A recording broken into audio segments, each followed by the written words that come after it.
Hi, I'm Eric Cummins, and we're at Barren River Lake today promoting our fishing forecast.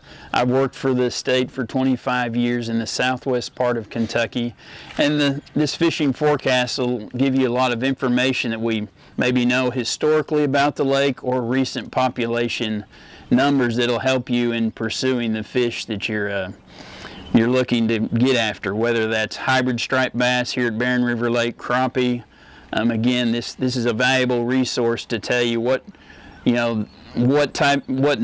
size range of fish you can expect to catch, and then again what lakes you can target that maybe give you your best opportunity for, whether it's muskie or big catfish, whatever your angle is. This is a fantastic resource. And go to our website at fw.ky.gov to find that. With me today is resident angler Brad Bowles that is going to give us some good information, perhaps fantastic information on crappie fishing, not only for Barren River Lake, but for probably any lake that you go to. Brad? Thanks, Eric. The fishing forecast, a forecast for crappie on Barren River Lake this spring is incredible. The past 3 years we've had high water here on the lake, and what it's done is it's prevented a lot of anglers from being able to get out there and get after these fish. So the spawns have been really good, and there are good numbers of crappie in the lake to be caught. A good population of black and white crappie, and these fish are easy to catch this time of year.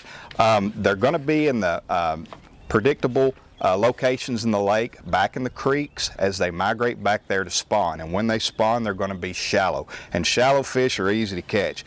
You don't have to get real complicated with your setup on this. This is a little B&M ultralight spinning reel, light line. What you want to do with these type of rods, just think about presenting the lightest action rod that you can with the lightest line and setup. That's what I start with always. A little spring cork here that actually just clips on the line.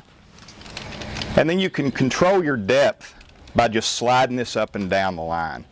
So early in the year, those fish, anytime I want to fish, say 4 to 5 foot deep, this is a perfect setup and rig for this. I can slide the cork up, and this controls your depth.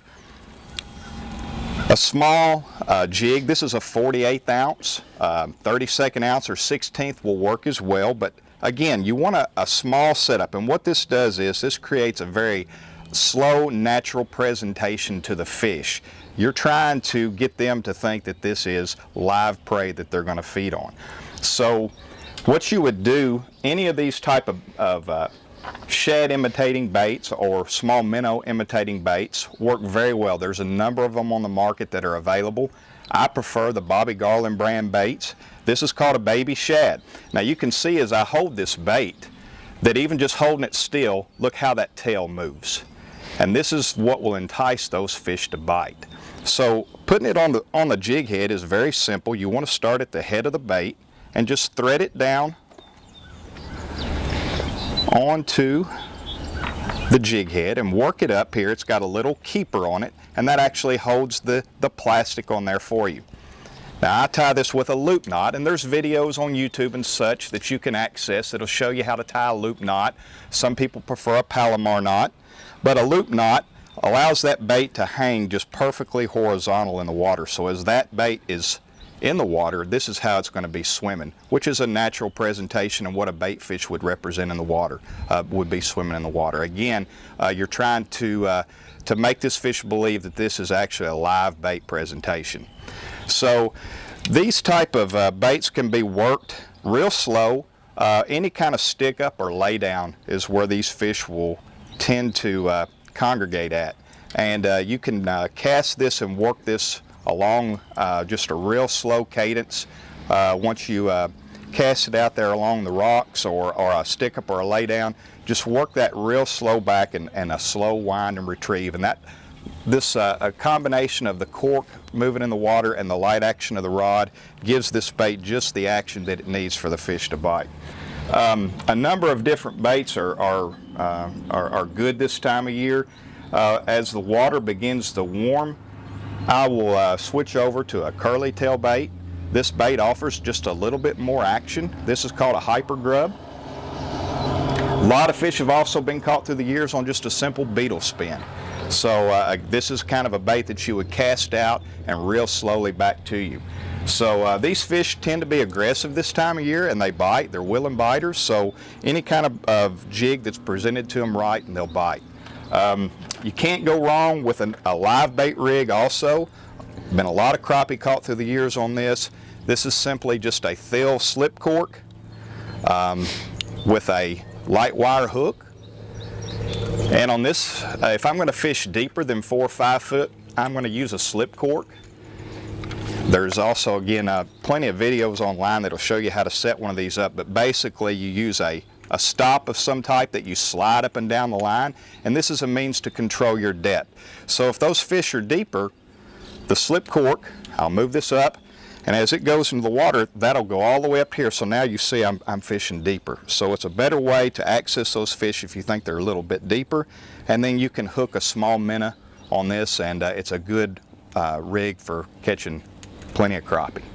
So again, the fishing on Barren this year should be great. There's a lot of fish in the lake. The forecast there is going to show that, that along with the bass and all. So come on down and fish when you can. Thank you, Brad, for those good tips, and just want you anglers to be aware, don't think you have to have a boat to pursue any of these fish. There's ready bank access, just like we see behind us. We're at the Barren River Lake State Park beside the ramp.